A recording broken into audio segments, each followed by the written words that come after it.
안녕하세요. 조계양 작가의 이야기 채널 민들레 우주선입니다. 고려 시대에는 자식들에게 재산을 상속을 할 때 아들이냐 딸이냐 장남이냐 차남이냐 이런 차별 없이 결혼을 했든 안 했든 상관하지 않고 대체로 똑같이 나누어 주었다고 합니다. 부모가 따로 유언을 남겼을 때는 그 유언에 따르지만 그렇지 않을 경우 똑같이 상속을 했는데 이것을 어기고 불공평하게 재산을 나눠준 사람은 벌을 받게 되어 있었다고 하네요. 그리고 여자도 한 집안을 대표하는 호주가 될 수도 있었고요. 자기 소유의 재산을 가질 수도 있었고 또 죽은 뒤에는 그 재산을 물려줄 자식이 없을 때 친정 본가로 재산을 되돌려 보냈답니다.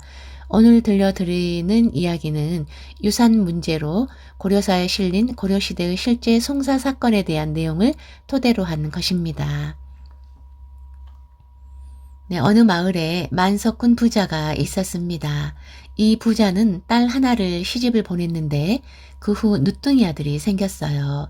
그런데 이 아들을 낳고 얼마 안 있어 어머니가 죽고 또 이 아들이 6살이 되었을 때는 아버지인 만석군 부자도 큰 병이 들어 죽음이 가까워졌습니다.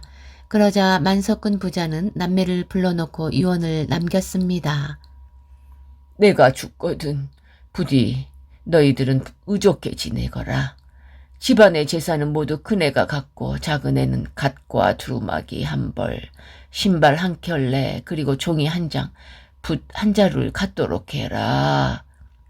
누이는 유언대로 재산을 모두 차지했고 재산을 한 푼도 물려받지 못한 어린 남동생을 집에 데려와 키웠습니다.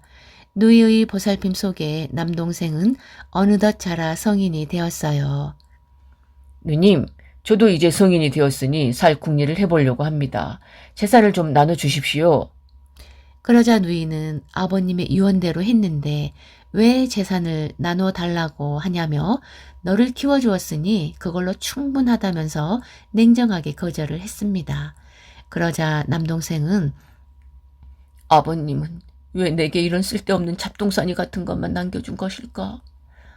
이런 생각에 서럽기도 하고 억울하기도 해서 결국 관가에 찾아가 호소를 하게 되었습니다. 그러나 사정 얘기를 들은 사또는 유언이 그러하니 내 어찌하겠느냐? 하며 고개를 내저을 뿐이었어요. 남동생은 새로운 사또가 올 때마다 다시 호소했으나 대답은 한결같았고 속 시원한 해결이 나지 않았습니다. 그러던 중 손변이란 사람이 고을 사또로 부임을 했는데 이 사건을 맡게 되었습니다. 사람들은 재판을 구경하려고 몰려들었습니다. 그래, 아버지의 유언 내용이 사실이 틀림없느냐? 사또가 묻자 남매는 그렇다고 대답을 했어요. 그때 너희들은 나이가 몇이나 되었느냐? 그때 저는 이미 시집을 갔었고 남동생은 6살이었습니다. 자식들이 부모의 재산을 가지고 다투는 것은 동탄할 일이다. 그러니 이 사건은 남매간의 우애로서 원만히 해결해야 할 것이다. 그러자 구경 왔던 사람들이 실망하며 수군거렸어요. 에휴, 이번에도 별 수 없군. 판결을 잘하는 사또라고 소문이 자자해 구경 왔더니 에휴, 괜히 힘들게 왔네. 그런데 사또의 다음 말이 이어졌어요. 그러나 재판을 하는 이상 옳고 그름을 가릴 수밖에 없다.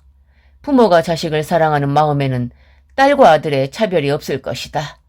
그런데 이미 다 자라 출가해서 생계에 걱정이 없는 딸에게만 전 재산을 다 주고 고아가 된 어린 아들에게 한 푼도 주지 않는 아버지가 이 세상에 어디 있겠느냐?